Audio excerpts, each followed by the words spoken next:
Hello, and welcome to our Tabling Basics workshop. My name is Melissa, she, her pronouns. I'm the Senior Distributed Organizer for Sierra Club, Pennsylvania.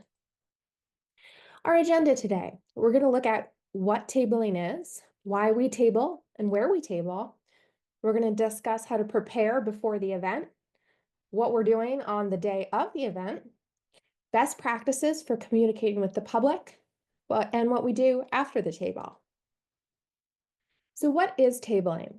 Tabling is setting up a table in a community space, right? It seems very straightforward, but don't assume that all of your volunteers or supporters know the term tabling. If they haven't been exposed to this work with a nonprofit or another organization, that may not be a common term. So we like to define it and offer you the language to define it for others. Why do we table? So number one, we want to make Sierra Club visible in our communities. Sierra Club has been around for over 132 years. We are well known, our national organization is well known, but that doesn't mean that our supporters know that there is a Pennsylvania chapter or a local group or team in their area that they have access to that they can work with, right? So it's really rewarding when we're out there at a community event and someone comes up and says, I'm a long-term Sierra Club member, but I had no idea there was a way to get involved with your work in my community. So we really want to make sure that we are getting out there in person in our communities across the state. We also want to educate the public about our work and our issues. And then we want to initiate engagement. So for folks that aren't familiar with Sierra Club, this is their first point of contact. We can't expect people to come and find us online. We have to go out and find people as well. So being in person in someone's community is the best way to initiate that engagement. A note of caution, we don't want tables to primarily be fundraising opportunities, right? Of course, we want folks to become Sierra Club members. Your group or team may be selling swag or resources, but we don't want asking for money to be our primary purpose because this discourages people from engaging. We want to make sure there are opportunities for people to get free stuff from us, for them to be comfortable walking up and talking to us without feeling like they're going to be asked for money. I always like to say you don't have to be an extrovert to be great at tabling. I myself I'm very introverted, and I had to learn and grow my skills.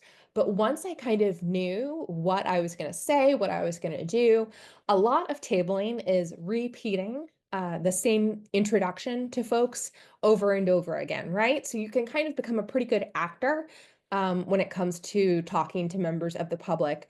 And we are going to check out some scripts that I use when I'm talking that can help you get over social anxiety. So you don't have to be an extrovert to be good at tabling. You also don't have to be an expert. So Sierra Club covers a ton of environmental issues, right? And we also have our outings program. There are a lot of layers to our work. We do not expect anyone who's tabling to be an expert. I always say I know a little bit about a lot of topics, but I'm in no way our policy person. But you don't need most of that at a table. Most people are not going to ask you complicated questions about scientific, technical issues. And when they do, you're going to be able to point them towards the folks within the organization that can answer those questions. It might not be right there on the day of at the table itself, but we can connect that person with the resources they need. So you do not have to be an expert in any of this work to be great at tabling. There are a couple of ways that you can support tabling. So there are a few kind of roles that I've put into categories here. Some of you are leaders in your local group, so you may be looking at securing the funding to pay for vendor fees. You may be submitting the application to be at the table. You may be coordinating which volunteers are going to be at the table, right? So there is a role for leaders to play in tabling, even if they themselves are not able to be at the event. Um, there's space for volunteers to support these events before and after.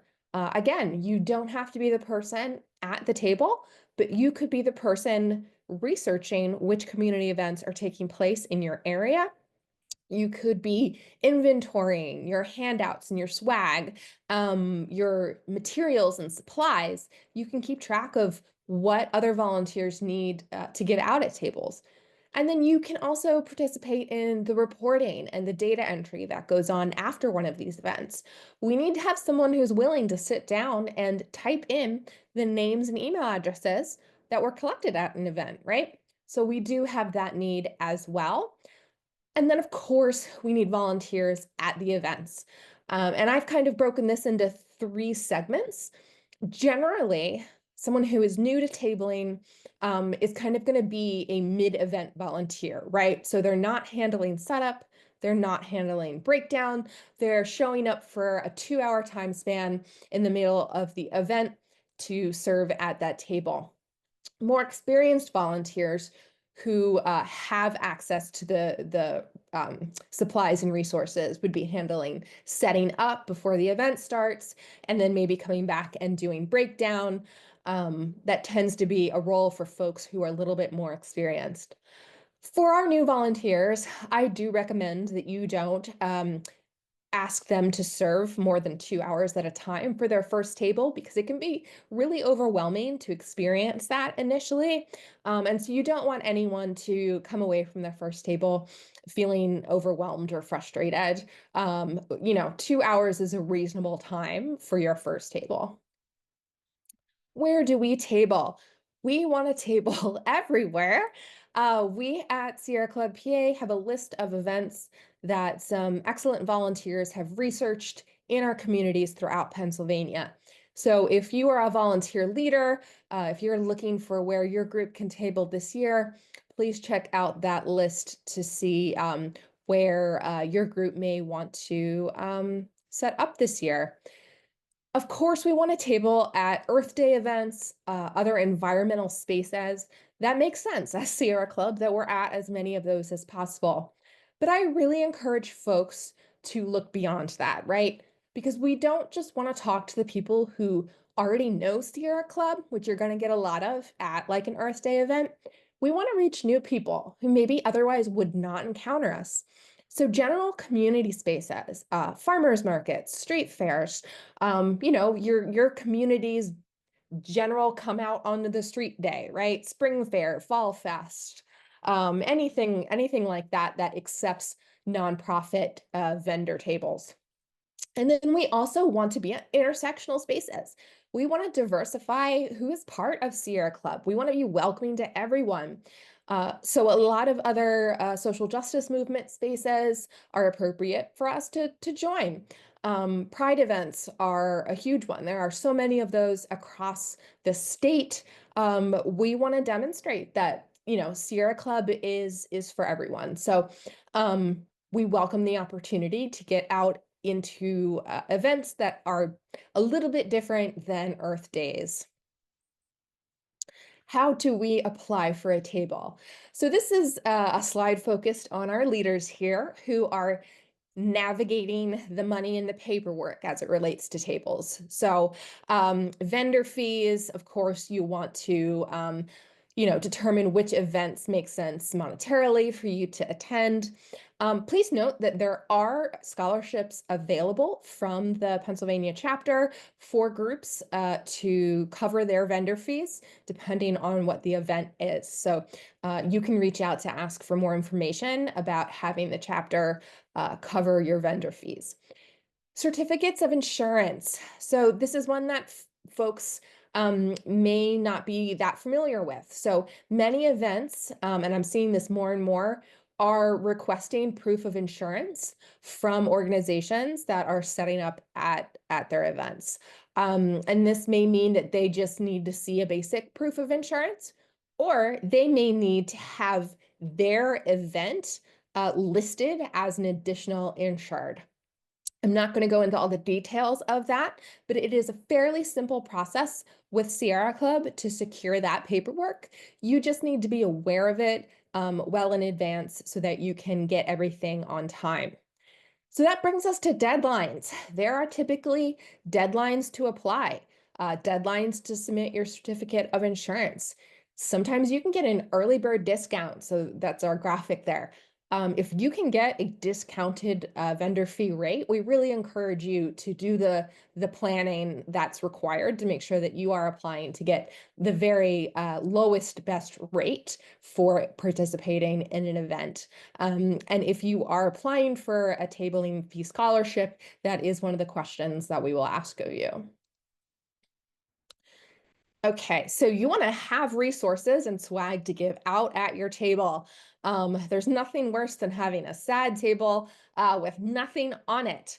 So you want to attract people with your materials.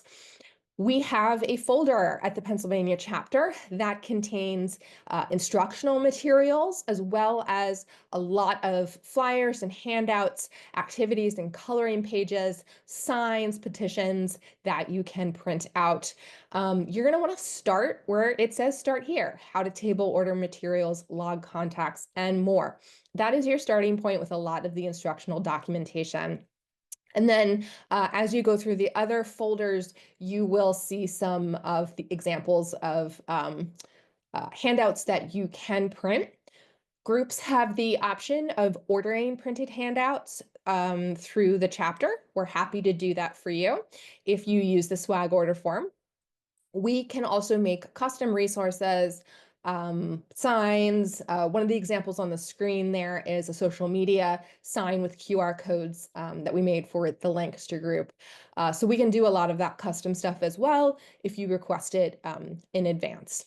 So please check out that folder if you are looking for a tabling resource. A huge thing is having a sign-up sheet at your table every time. The easiest thing to ask from potential new supporters is for them to get on our email list. We want to make sure that we can reach back out to them. We can't expect them to walk away from our table and then 2 days later remember that they were interested in Sierra Club and then take the time to look us up, right? We want to be reaching out to them proactively rather than expecting them to do the reverse. So we do have a sign-up sheet that you can print and use in the tabling materials folder. The big thing is here, if you are making your own sign-up sheet, you need to have first name, last name, zip code, and email. We cannot put them into our system unless we have those 4 pieces of information. Phone is optional. Zip code, make sure that we put those folks into the correct local group. We want to make sure that, we know where they're at within the state. So that is why that is critical. You're going to also want to have a disclaimer at the bottom, demonstrating to folks what it is that they are agreeing to receive. So they are agreeing to receive Sierra Club communications at the local, state, and national level. This disclaimer has been updated for 2025. So if you are using sign-up sheets from a previous year, you will want to check on the content of that disclaimer. I had mentioned our swag order form as a place where you can order printed handouts. We also offer a ton of other options on our swag order form. I am going to start over at the national side. So the National Sierra Club does offer some materials. So you can get membership brochures through them. You can get stickers and temporary tattoos. You can get kind of their leftover overstock items sometimes. They also offer discounted inventory from their regular store. What they offer changes, and there's not a lot on there right now. But groups do have access to ordering through National's order form, which is in the Campfire community. And then new to 2025 is our chapter order form. So we have put together supply bundles that groups can order. So you can order a bundle that contains things like a table, chairs, a tent, display holders, clipboards. You can get all of that in one package. You can also get branded display items like a tablecloth, a banner, a yard sign. Then we have fun stuff like branded stickers and buttons, pencils and crayons. So all of that is through the chapter. And then we are also going to be offering business cards this year. You used to be able to get free business cards printed through the National Sierra Club, but that has since ended, and we have been looking into alternate vendors from the chapter. So all of that takes place on the chapter's tabling packages order form. We encourage you to plan ahead for activities. Activities can really direct people to your table. It can catch their eye. People love a spinning wheel. They will come from far and wide to spin that wheel to get their free items. So anything that you can do like that generally will attract more folks. Doing things that attract children is also a great way to start the conversation with their parents. So coloring pages, one of our local groups gives out used donated library books about environmental topics, children's books about environmental topics. That's a great way to get children to come. And then the third photo is on here. A group offers a no plastics pledge. So they ask folks to read the pledge and then they get a free tote bag. So anytime you can have an activity, it's a great way to reel in more folks. Just make sure, like when the kids are having a good time at your table, that you are engaging their parents in conversations about Sierra Club, right? Because that's kind of the whole point. Okay, so preparing to table. You really want to think about the supplies that you're bringing because there's nothing worse than getting to a table where you're going to be outside for a whole bunch of hours and realizing that, you forgot something, right? So we generally recommend a canopy tent, adding a back wall, which goes a long way if it starts to rain, for protecting your materials, having that back wall to cut down on the wind. A table, chairs, of course, branded tablecloth, tent weights, and the weights part is important because a lot of events have a no stakes policy so that you can't put stakes into like the park grounds, or if you're out on the street, stakes aren't going to work anyway. Paper weights, I use balloon weights. I know some people just collect rocks. The wind is actually sometimes worse than rain. A utility cart so that you can easily transport your items to the space. Not every event allows you to pull right up to your spot. Some places you're going to need to park a bit away and drag all your stuff in, right? So a utility cart, bungee cords for that same reason. Bring a trash bag. Let's bring our own trash back with us. Sure, events have trash cans, but again, it's kind of a pain to have to leave your table and walk around and look for one. A tarp. Have just a basic tarp with you in case it does start to rain. You can cover up your paper items. Hand sanitizer and disinfecting wipes, particularly for events where the only option are portable toilets. You may want to have your own sanitizer and wipes. Scissors, zip ties, binder clips, all things that can help secure your table or your banner or your materials. A clipboard with pens, right? Because we're always going to have a sign-up sheet, so it's easiest to have that on a clipboard. First aid kit and tissues, some self-care items there. You just never know what's going to happen at a table. I have had to use my first aid kit at a table in the past for someone who fell off a bike. So it is a great thing to just have to make sure that you and your supporters are safe. Get yourself a rainproof tote to put your materials in.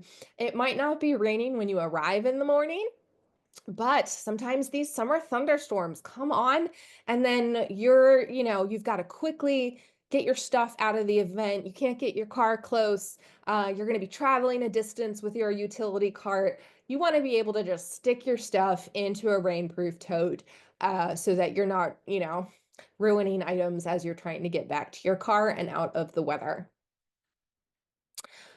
Some logistics. So when you are scheduling volunteers, generally you want no more than 2 to 3 people per shift. If you have only one person and that person is kind of stuck, they can't, I mean, they can leave to go to the bathroom. But at some point they're going to be leaving the table unattended. Or if they're engaged in a long conversation with someone, there isn't really anyone to extract them from that or talk to other people approaching the table, right? So it can be hard to do this if you're the only person. However, if you have more than 3 people at your table, you generally don't need more than that. You're not going to have massive crowds of folks coming up to talk to you all at once. And instead, like there just isn't space for that many people to be comfortable in that space. And it can lead to more like you're just socializing with each other versus focusing on the public that is coming up to the table. 2-hour shifts for new volunteers. I had already mentioned that that's a pretty solid timeline for newish volunteers to get their feet wet without feeling overwhelmed. Get cell phone numbers in advance of everyone who will be there that day. You want to make sure that if you are leading this table, if you're doing the logistics, that you're able to let them know of any last minute changes from the event, whether it's weather related, whether it's security related, process related, setup, breakdown changes. These things can change overnight, the night before the event. So you want to make sure that you have a way to get in touch with every volunteer to make sure that they hear these updates. And then confirm, confirm, confirm. If someone says they're coming to volunteer for a certain amount of time, confirm with them when they plan to arrive, when they plan to leave. Confirm with them again the day beforehand. Make sure that they remember about what they signed up for. And then read all the event rules, all of them. Some events have more rules than others. Some of them have very dense packets full of rules, and it could be easy to be like, I don't need to read all this. Please read all of it because some rules come down to something as simple as like, you can't have stickers at this event, right? Or every single table must have a fire extinguisher. I have had that come up before. A lot of the Pride events now are completely non-smoking, so you want to be aware of things like that so that you can make sure that that won't be an issue for any of your volunteers. There are usually set up and breakdown policies about when you can arrive, when you can start breaking down. You just want to make sure that you are in compliance with the event organizer's rules so that it reflects well on Sierra Club and we continue to get invited to table at community events. All right, so today is the day. Things for every volunteer to consider. Please take care of yourself. Water, bring water, food, comfortable footwear. Take care of yourself and bring what you need to bring so that you have a nice time. Being outside in a Pennsylvania summer for a couple of hours, either out on the street or maybe in a park with no shade, these can be really physically taxing in addition to, socially taxing as well, right? So you do things that you need to do to prepare to feel comfortable. Get plenty of sleep the night beforehand.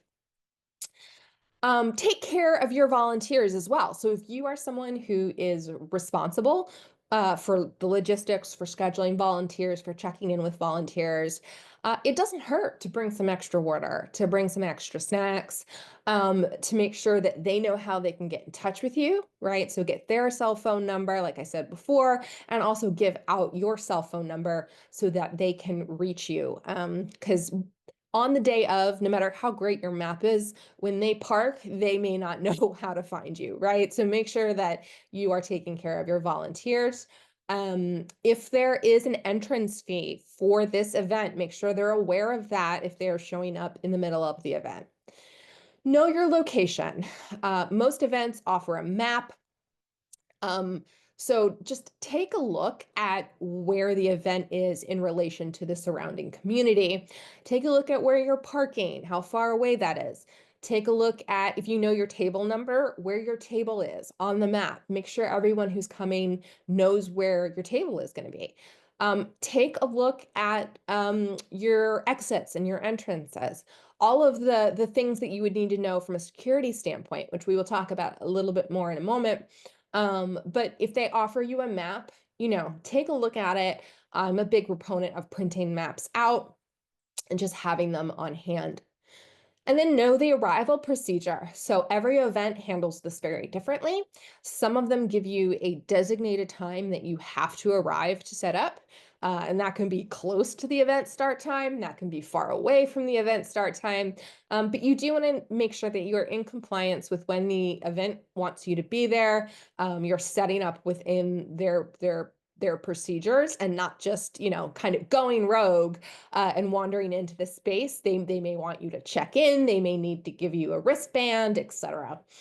And then think about safety. We're going to talk about situational safety in a moment, but also think about things like weather, right? So um, the most important thing is to take care of yourself, take care of your people.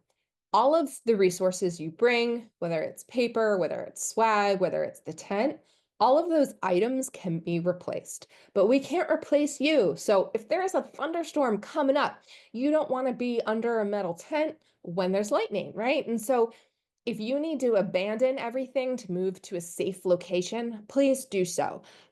Do not in any way sacrifice your personal safety for Sierra Club's materials. We can replace that stuff. And I think I've gone through every possible situation. I've had fire alarms at indoor events. I've had gas leak evacuations. We've had medical emergencies. Basically, anything you can think of, I feel like in some way we at Sierra Club have experienced. So please just prioritize your safety and the safety of the volunteers working with you. So that brings me to our updated security information. We're in some challenging times, right? And we're dealing with probably a more elevated threat level than maybe we've experienced in the past. And so Sierra Club has some guidance on what kind of things we need to report.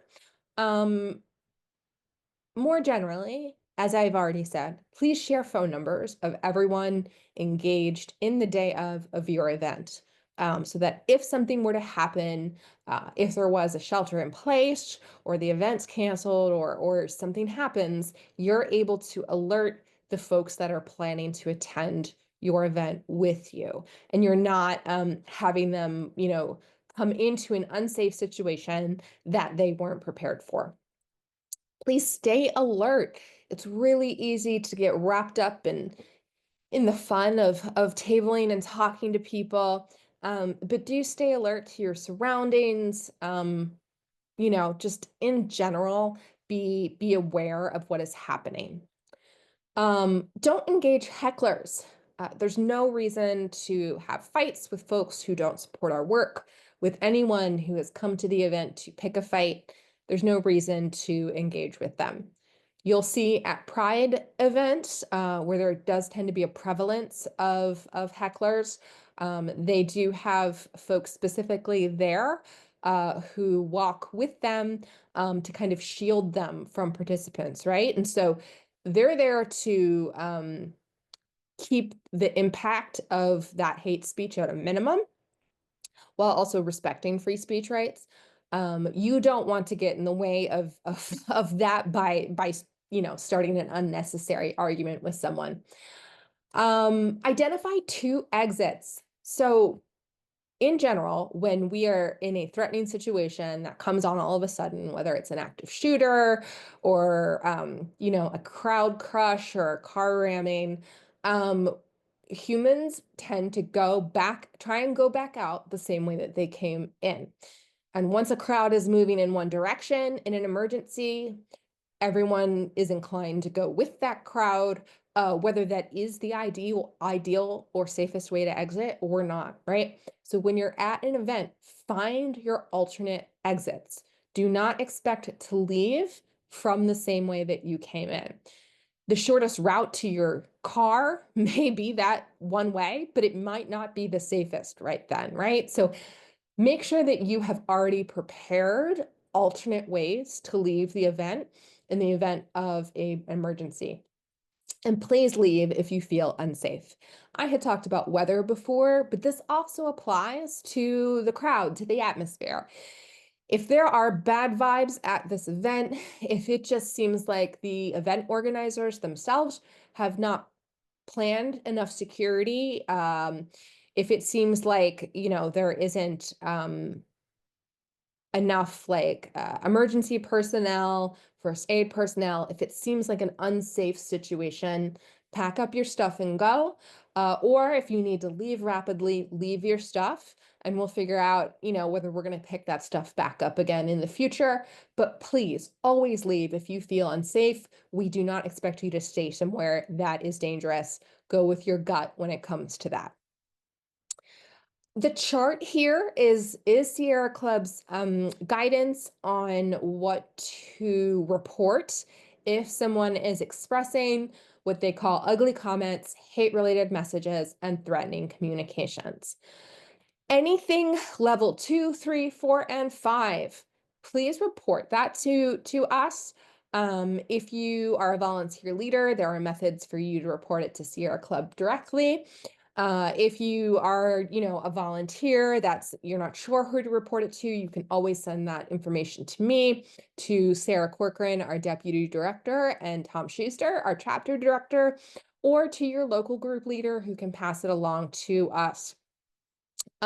Level 1, so these are non-threatening political, religious, or program-related statements with a low or moderate use of profanity. Something like Sierra Club sucks. So this isn't necessarily threatening, but you yourself still may feel bothered, may feel harmed by those statements. So I don't want to dismiss or diminish the personal impact that hearing that messaging can have on you. So if something is said to you that is hurtful, that's just sticking with you, please check in with me. I want to make sure that you're okay. So reach out anytime. Even if it's not something that needs to be reported to Sierra Club as a threat, we still don't expect you to sit on that, to sit with that, to not have a discussion about the impact that has on you, because those statements are damaging as well on a personal level, right? So please just reach out if you need some support after you've heard negative things like what you see listed under level 1. Everything else, please, write down after it happens, what was said, or if this was something that was said already in writing, whether it's an email or something like that, please forward that to us. Okay, so back to some happier topics. So when you are laying out your table, there's a couple of suggestions here. This is obviously not, law. It's not policy. So just some suggestions that have been gleaned from our past experiences as to what is most successful and eye-catching at the table, right? Because the goal is to get people to come up to you. So I suggest that you have a combination of printed paper handouts and signs, as well as QR codes, because that makes your materials accessible for everyone. I recognize that as an environmental organization, avoiding paper should be on brand for us. However, not everyone can access information via QR code easily. Whether it's a disability, whether it's technology they don't have, there's a million reasons why someone is not going to be able to scan your QR code and get that resource, right? So we want to make ourselves accessible. We want to accommodate that. So having a limited amount of paper of each of your resources is the recommendation. I've had folks in wheelchairs who are not able to reach forward to scan something, and they just ask that you put materials in a bag that they have, right? So you want to be able to do that and to not be like, oh no, we only do QR codes. Pace out your swag. So if you put all of your buttons and your pencils and your stickers out on your table all at once, it's going to be gone really quickly. There are folks who come and will like sweep whole batches of stuff into their freebie bag. And so you don't want to like in the span of half an hour go through all of your fun resources. So put out a nice little display of some buttons, some stickers, some pencils or crayons, whatever it is you're giving out, and then use refill those as the event goes on. This also gives you and your volunteers something to do as you're, in between talking to people, you can refill the table. Put your items in neat rows. There are folks who I call shoppers who want one of everything. And they will spend an inordinate amount of time sorting through all of the stuff and taking multiples of things so that they can get a little bit of all the free stuff, right? But if you have things in neat rows, if you have put like buttons with other like buttons, that speeds along that shopping process. Use vertical space. So the photo in the corner there is of a big vertical display board. And then the photo at the top is of vertical handout displays, right? So it's like 4-tiered displays where you see the top portion of 4 handouts all at once. So both of these setups are using vertical space to catch the eye. If you have things just flat on the table, it's less likely that people are going to be interested in coming up to you. Use high and low branded signage. So if you have a tablecloth that says Sierra Club on the front, that's great. But then if folks walk up and stand in front of the table, well, then nobody else can see it says Sierra Club. So having a banner behind you as well goes a long way in getting folks to come up to your table. And then also look available, right? Like no hiding. You don't necessarily have to be standing. It's great to stand if you're able. But if you're way back, not near your table at all, if you're chilling like several feet away in your camp chair, that doesn't look available to the people coming up to the table, and they may not feel comfortable coming up to have a conversation if it doesn't seem like you want to have that conversation. So try not to hide, whether that's standing next to the table or behind the table or seated right behind the table. All of that, look alert. Don't spend the whole time just staring at your phone. People are not going to interrupt you if you're on your phone, right? So this is a good opportunity to put that phone in your pocket and just kind of watch the people walk by, smile at them. All right, communicating with the public. We're going to go through a couple of things here. Related to best practices for communicating with the public. For our introverts out here, this might be the section that's most useful for you because it's going to provide the roadmap for how to talk with members of the public if that isn't something that, comes real naturally to you. So this is certainly what I needed when I started tabling so that I could get accustomed to talking to total strangers. It is good to understand Sierra Club structure. Like I said before, you don't have to be an expert, but people will pose the question like, oh, are you Sierra Club National? Are you Sierra Club Pennsylvania? So there is the National Sierra Club, right? Then there are chapters. Some states like Pennsylvania have one chapter. Other states like California have dozens of chapters. There's also chapters in Puerto Rico and DC. And then the chapters are divided into local groups. So in Pennsylvania, we have 10 local groups by region. You can see the map there of how it's divided. So it is good to know which local groups territory you're in when you are tabling so that you can speak to what work that group is doing in the community. And then some of our groups, particularly our Southeastern Philly area group, also have county level teams as well. So there are opportunities to engage very, very locally if you are in the Philly area. Practice your initial pitch at home, maybe in front of the mirror, right? So I always ask something like, hello, are you familiar with Sierra Club? That's the easiest thing to ask folks when they walk up to you.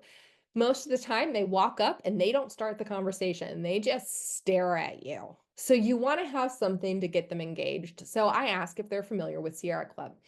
If they say, no, I am not, I say something along the lines of Sierra Club is the oldest environmental organization in the country. For over 130 years, we've been fighting for clean air and clean water, protecting lands and wildlife, creating opportunities for people to get outdoors and enjoy nature. We have a local group right here in wherever it is that is working on whatever it is they're working on. So we really want to discuss both our long history as well as the range of things that we do. So clean air, clean water, lands and wildlife, getting outdoors, enjoying nature. They're really like big summary topics of what we work on. And then we have a local group. It's important to point out to folks that they can engage with us locally. And they're going to want to hear maybe like one thing that the group is working on. So this is your initial pitch. This is not a lecture on every single thing Sierra Club is doing, every single thing the local group is doing on. You want to highlight like one thing the local group is doing, and then you will talk about that in more detail as you hear from this person about what they're interested in. If they say they are familiar with the Sierra Club, that's wonderful. So I generally will take that as meaning they support Sierra Club because they bothered to come up to the table after already knowing who we are. So I'll say that's great. Thank you for the support. Are you receiving emails about what we are doing locally and in the state? So the easiest thing, as I said earlier, is to get their email address. We want to start that proactive engagement with them. If they are not receiving emails, get them on the list. If they're not sure, if they say maybe, or I'm getting national emails, but not chapter, I don't know if I'm getting the emails, have them sign up again, right? We don't want to miss out on getting someone on the list if they're just not sure. It's not going to duplicate and send them more than one email. If people ask something along the lines of why Sierra Club, and that is a common question we get, particularly when you're at like an Earth Day event and there are a ton of other nonprofits all working in environmental spaces, we want to differentiate ourselves. So we're unique among environmental groups because we offer opportunities for folks to be active outdoors while also working to protect our planet through our advocacy. So a lot of organizations will do one or the either, and we do both somehow. So the photos there, right? We've got a robust outings program where people can just get outside and take a hike with us. And then we have our advocacy branch that is working on policy and legislation to support the environment. So that does make us unique and is a good selling point for folks. Okay, so I've mentioned the importance of getting folks on the email list. This is part of what we call the ladder of engagement. We never want to ask people to do more than the next thing on this ladder.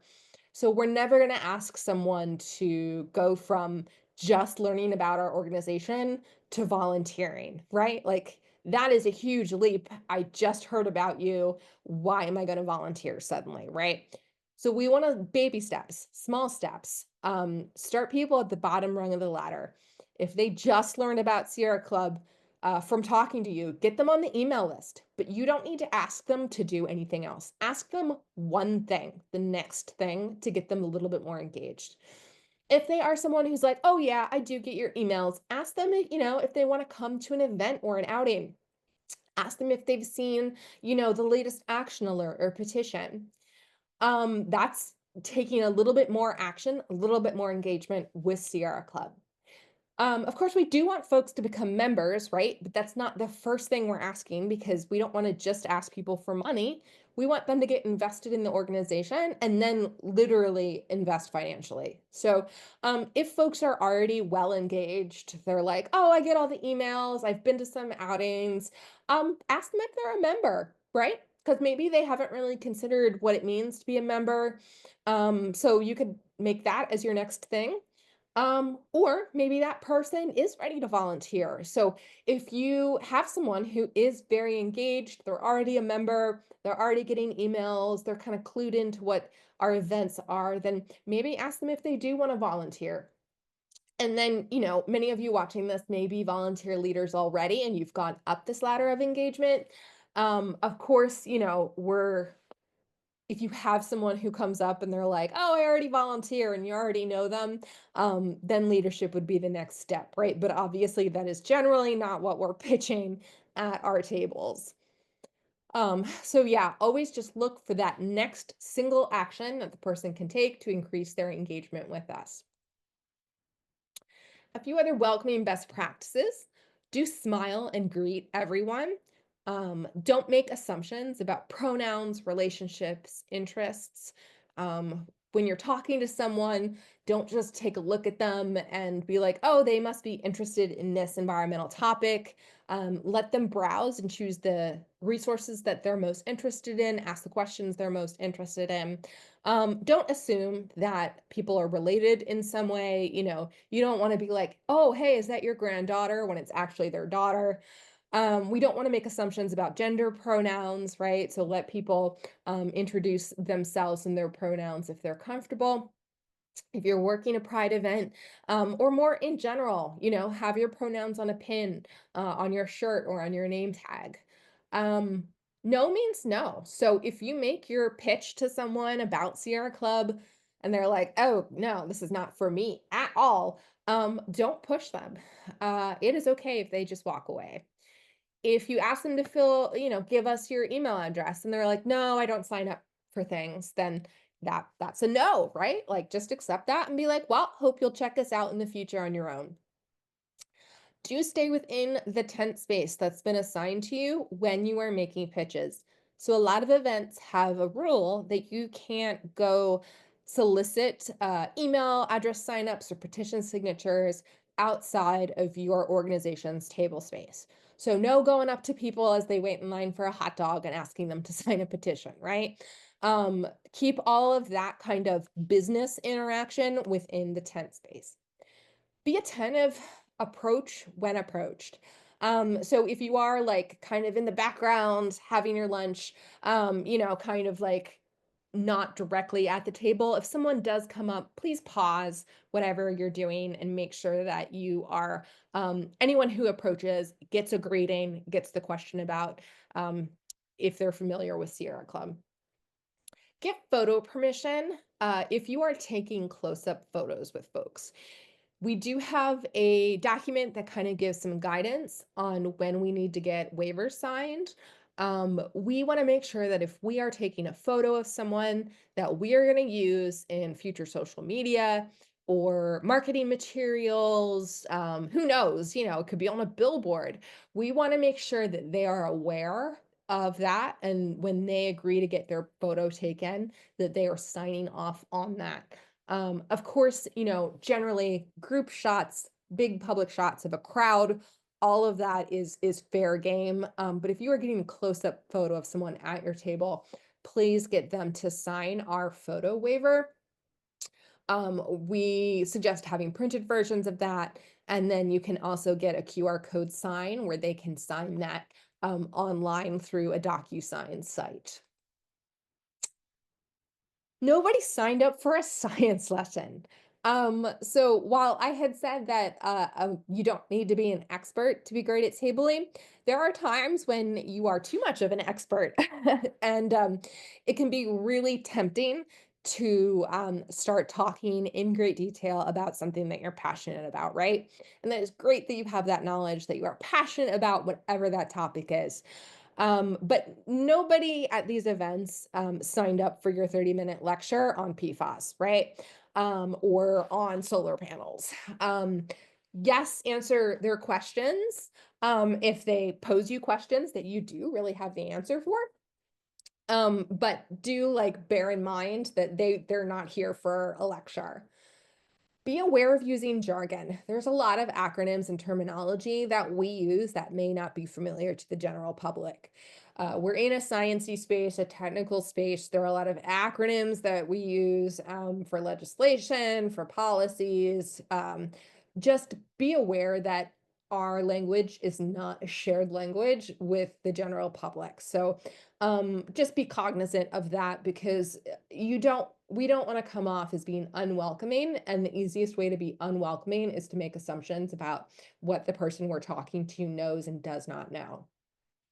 Think about if you've see, ask yourself a question, right? If you've been in a long conversation with someone, have I been speaking to this person for too long in kind of a one directional way? Again, this speaks to how passionate we are about these topics. Is like we really, really want to connect with people and bring them into this work, into this movement. But we also want to be respectful of their time, and we need to be curious about what's on their mind. What did they come up to our table for? What issues are they interested in working on? So think about that in these conversations. Ask them what's on their mind, what are their priorities, what do they care about in terms of climate and the environment. And then finally, try to avoid doom and gloom. Yes, we are dealing with serious topics. We are dealing with really, dire existential crisis. But folks don't want to feel that from you when you're at a table. Um, they want to come to you as an opportunity for creating change, for making the world a better place. If all you're giving them is negativity, that there's no point, why would they take action with us, right? If we're telling them there's no point in taking action with us. So yeah, trying to avoid the doom and gloom when you are talking to folks. When you are answering tough questions, so questions that you don't have the answer for, don't guess. And this can be extremely humbling when someone asks you a question and you don't have that information right there on the spot. It can be a kick in the ego. So I say something like, I'm sorry, I don't know the answer to your question, but I can have someone get back to you. Would you like to provide your contact information? Um, or if they don't want to provide their contact information, you can say, I'm sorry, I don't have information on that topic with me today, but check out the Sierra Club Pennsylvania website for more resources. Either way, you are doing your job as a tabler because you are connecting this person with Sierra Club. You're giving them a reason to go to the website or a reason for us to email them back to get them that answer to their question, right? So don't guess. You are representing Sierra Club and we don't want to provide misinformation. But then just be honest that you don't know the answer, but Sierra Club would love to connect with this person to get them the answer, right? And that is ultimately the goal is to create this engagement. So sometimes not knowing is actually the better way to get people engaged with us than us just giving them the answer and off they go on their way. Challenging conversations. Okay, so I don't want this to sound scary. It's not like this is happening all the time, right? Most folks, even in this era, are not brave enough to come up to you for a confrontation about the work that we do. But I do want to make sure that you have the tools to deal with those conversations if they happen. So if someone does come up to you to talk about why they disagree with Sierra Club's work or our position on a particular topic, smile. That is the best way to disarm someone who is itching for an argument. They will be very surprised when they kind of come at you with a negative thought and you're just smiling back at them. Don't waste time arguing. You are not going to, change their mind right there on the spot. Support each other. And this is why it's good to have at least two people tabling at once, because if one person does have a challenging interaction, the other person can either interrupt when they notice it's happening, pull that person aside and be like, oh, I have a question for you over here. Can I ask you about this? So you're extracting your table partner from that conversation, or you can just join in so that you are both supporting each other in this interaction. And then disengage, right? There's no reason to spend time that you could be spending with folks who do support our work and want to get involved, talking to someone who is just being troublesome. So feel free to disengage when you need to. How do you do that? So, when I have these conversations, I will say things like progress, not perfection. Because so many environmental issues don't have a perfect solution, right? And people want to argue those points. They'll bring up various talking points about EVs or solar panels, reasons why clean energy isn't perfect, etc. Right? So I'll say something like, we're looking for progress on these topics, not perfection. There isn't a perfect solution to some of these challenges. I'll say something like, we'll have to agree to disagree. We're at an impasse. It's not like we're moving each other's opinion. So, we might as well end the conversation. I'll say something like, these are complex issues, right? That's acknowledging that, we are interrogating the complexities of these topics. We are not just like sticking to one platform without considering all the implications. I'll say thanks for sharing your thoughts. I genuinely find it interesting when people want to have these conversations. So I'll thank them for taking the time to talk to me. That's also really disarming if they're looking for an argument, if they get a thank you for coming up to say something negative. And then apologies. I need to go do something else, right? You can lie. You can say, "Oh, my phone's ringing. Oh, I forgot I need to X, Y, and Z. I need to check in with somebody." A little white lie is absolutely fine in these situations. All right. Handling donations. Okay, so best practice is not to take money at the table. This is to protect you, to make sure that you're not responsible for getting cash to Sierra Club, and it's also to make sure that the person gets credit for their donation. So if they make a donation to become a member, we want to make sure that they get that credit for becoming a member. So you should have membership brochures at your table. It's great to also include a QR code for online donation. So the membership brochure is kind of that old school fill in your information by hand, mail in a check type of thing.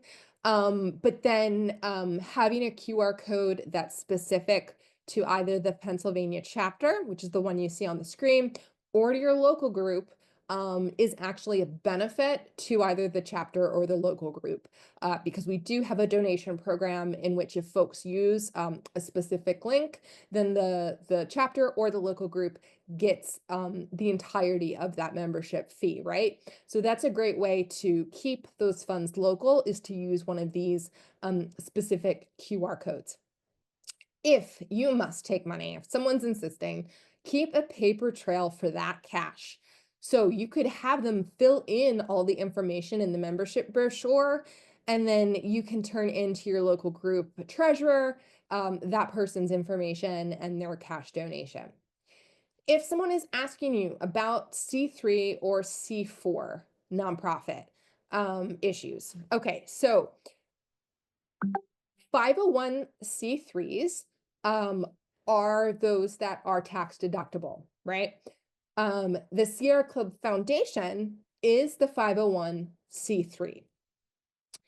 If you are recruiting for membership, any request for a membership donation is 501c4. So that is not tax deductible. That is the donation stream that people would be giving to at the table for the most part, right? So if you get that question about whether their donation is tax deductible, generally you're saying no, it's not. But they're welcome to go to the Sierra Club Foundation's website and donate to the foundation separately if they would like it to be tax deductible. Okay, so finally, our work is serious, but being outside in our communities should be fun. People join and remain involved with organizations who are welcoming and warm. We, want people to want to hang out with us, to volunteer with us, to work on these issues together as a community. We don't, like I said before, have to be all doom and gloom. Yes, the consequences are dire. Yes, it's an existential threat, but you can have fun at tables. You can let your hair down. You can have fun. Let's have fun. And then that will attract more folks to the organization. Um, if you're smiling and having a good time, right? So please, you know, this should be fun for everyone involved. Um, okay. After your table is over, make sure you know the breakdown rules, the etiquette that that event is asking of you. Make sure that you clean up your trash, right? That would be pretty off brand for us to leave a bunch of trash after we pack up our table.